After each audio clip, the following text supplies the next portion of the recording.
সাভারে ৬ হত্যাকাণ্ডের নেপথ্যে পুলিশের তদন্ত বেরিয়ে এসেছে চাঞ্চল্যকর তথ্য। অনেকটা মানসিক রোগীর মতো আচরণ করলেও খুব ঠান্ডা মাথায় এক বৃদ্ধা, এক নারী ও এক কিশোরী সহ ৬ জনকে খুন করেছেন মশিউর রহমান সম্রাট। প্রাথমিক জিজ্ঞাসাবাদে তিনি এসব খুনের সঙ্গে জড়িত থাকার কথা স্বীকার করার পর তাকে ১০ দিনের রিমান্ড চেয়ে আদালতে পাঠানো হয়।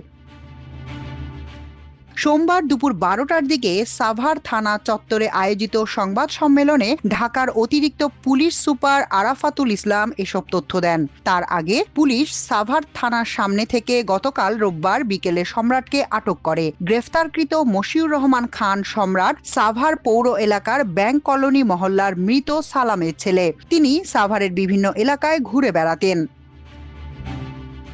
রোববার দুপুরে সাভার পৌর কমিউনিটি সেন্টারের পরিত্যক্ত ভবনের ভেতর থেকে এক কিশোরী সহ ২ জনের পোড়া লাশ উদ্ধারের ঘটনায় তাকে গ্রেফতার দেখানো হয়। আজ সোমবার তাকে ঢাকার চিফ জুডিশিয়াল আদালতে সোপর্দ করে ১০ দিনের রিমান্ডের আবেদন জানানো হয়।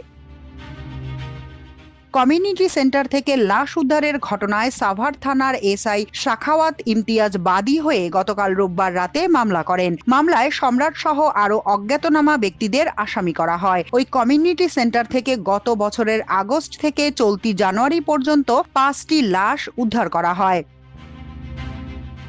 অতিরিক্ত পুলিশ সুপার আরাফাতুল ইসলাম বলেন, সম্রাট পাগলের মতো আচরণ করলেও তিনি পাগল নন। সাইকো টাইপের এই সম্রাট একে একে ৬টি খুন করেছেন। তার পূর্ণ পরিচয় পাওয়া যায়নি। প্রত্যেককেই শ্বাসরোধ করে হত্যার পর ৩ জনের লাশ আগুন দিয়ে পুড়িয়ে দেন। তাদের মধ্যে মাত্র একজনের পরিচয় পাওয়া গেছে। তিনি বলেন, প্রাথমিক তদন্তের তথ্য অনুযায়ী সম্রাট প্রথম খুন করেন ২০২৫ সালের ৪ জুলাই। ওই দিন রাতে সাভার মডেল মসজিদের সামনে আসমা বেগম নামে এক বৃদ্ধাকে শ্বাসরোধে হত্যা করেন। পরবর্তীতে ২৯ আগস্ট সাভার পৌর কমিউনিটি সেন্টারে পরিত্যক্ত ভবনের ভেতরে এক যুবককে হত্যার পর লাশ পুড়িয়ে দেন। এর প্রায় ১ মাস পর ১১ অক্টোবর আরও এক নারীর লাশ উদ্ধার হয় কমিউনিটি সেন্টারের ভেতর থেকে। তাকেও হত্যা করেন বলে স্বীকার করেন সম্রাট। গত বছর ১৯ ডিসেম্বর ওই কমিউনিটি সেন্টারের ভেতরেই আরও এক যুবককে হত্যা করেন তিনি। সর্বশেষ গত শনিবার রাতে এক কিশোরী সহ ২ জনকে হত্যার পর লাশ পুড়িয়ে দেন।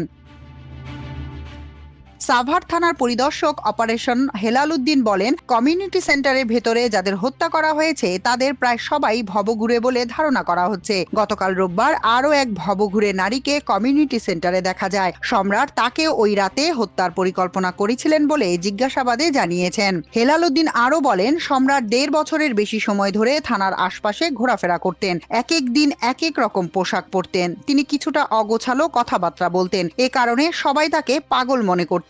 আসলে পাগল নন তিনি। অতিরিক্ত পুলিশ সুপার আরাফাতুল ইসলাম বলেন, রিমান্ড মঞ্জুর হলে থানায় এনে সম্রাটকে জিজ্ঞাসাবাদ করা হবে। ৬টি হত্যাকাণ্ডের পাশাপাশি আরও কোনো হত্যার সঙ্গে তিনি জড়িত কিনা তা খতিয়ে দেখা হবে। এছাড়া এসব হত্যাকাণ্ডের সঙ্গে আরও কেউ জড়িত আছে কিনা তাও খতিয়ে দেখা হবে। মাল্টিমিডিয়া ডেস্ক, আমার দেশ।